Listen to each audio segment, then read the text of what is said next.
የስፖንጅ ኬክ አሰራር ነው ማሳያችሁ። ማማ ሰው ቤት ቡና ቁርስ ወስዶ ስሪልኝ ስትለኝ በዛው ለምን አልቀርጸውም ብዬ ነው። ለዛ ውስጡን ቆርሼ ምናምን አላሳያችሁም። አሰላሙ አለይኩም እንዴት ናችሁ? ፓትሮን እንደምታዩት ትልቅ ነው። ለዛ 5 እንቁላል የተጠቀምኩት። ከዚህ ለሚያሱት ግን 3 እንቁላል 2 እንቁላል ነው የምጠቀመው። ከዛ ነጩንና አስኳሉን ትለያዩታላችሁ። ሁለቱን ነው የምጠቀመው። ከዛ ነጩ ላይ 1 ኩባያ ስኳር የተጠቀምኩት። ቀስ ቀስ ያልቱ እየመታችሁ ቀስ ያላችሁ ነው ባንዴ ስኳሩ እንዳጨምሩት። ከዛ እነዚህ በጣም ይሞላል፣ ሳህናችሁ ይሞላላችኋል። ይሄ ነው ለስላሳ የሚያደርገው ኬካችሁን።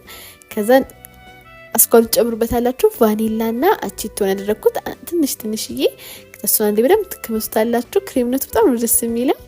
ከዛ እነዚህ ፍር ሲልላችሁ አረፋ ምናምን ያወጣላችኋል። አረፋ ቆንጆ ነው የሚሆንላችሁ እንደዛ ሲሆን። ከዛ 1 ኩባያ ዘይት፣ 1 ሙሉ ወተት፣ እሱም 2 ኩባያ ከሩብ ነው። ለብ ያለ ወተት የተጠቀምኩት፣ ትንሽ ለብ ያለ ማለት ነው። ከዛ ዱቄት 4 ኩባያ ዱቄት፣ 3 ሾርባ ማንኪያ ሞላ ያለ ቤኪንግ ፓውደር። ከዛ እሱ አንዴ ግዴታ መንፋት አለባችሁ። ትንሽዬ ጨው። ከዛ አንዴ መነፋት አለበት ግዴታ ነው።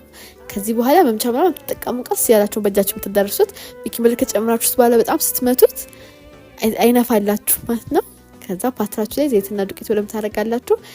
ስትገለብጡት ደግሞ ከመሃል ጀምሩ እኩል እንዲሆንላችሁ። ከዛ አየሩን ማስወጣት ነው። ኦቨን ውስጥ ደቂቃውን አላስኩለትም፣ ግን ከ20 እስከ 25 ደቂቃ ይሆነዋል። ከላይም ከታችም እኩል ኩሽና ያበሰልኩት